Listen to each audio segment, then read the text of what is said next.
Եվ այսպես 32 տարի մայստրո Երզնկյանը գալիս է ռադիո, ամեն դրվագն ու անկյունն իր պատմությունն ունի։ Այն ժամանակ ես երիտասարդ էի եւ դուրս էի եկել ռոք եւ ջազ երաժշտությունից,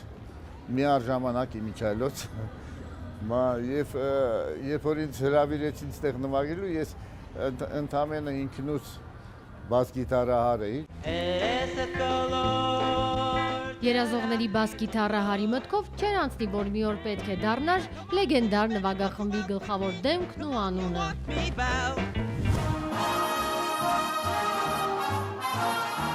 Այսինքն իսկապես ոնց որ իմ տունը լինի, էլի։ Չմոռանանք, որ մի 30 տարի աշխատել ենք մենակ մի սենյակում։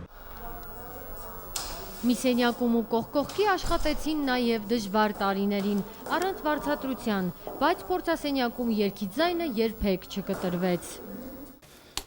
Այս էլ մեր նոր փորձասենյակն է, նայեք, ակուստիկ բոլոր հնարավոր բաները արված են։ Կոնսերվատորիայի էստրադային ջազային բաժնի ստեղծման պահից մայստրոն ղեկավարում է այն, ամբիոնը 20 տարեկան է։ Ավետ Բարսեղյանը օրինակ ասում է ամենաերիտասարդ աշխարհի մայստրոն, որովհետև երիտասարդներից շփվելուց դու մնում ես երիտասարդ, հասկանում ես, իրանց կյանքով ես սկսում ապրել եւ ամենակարևորը որ իրանցից չես հիասթափվում։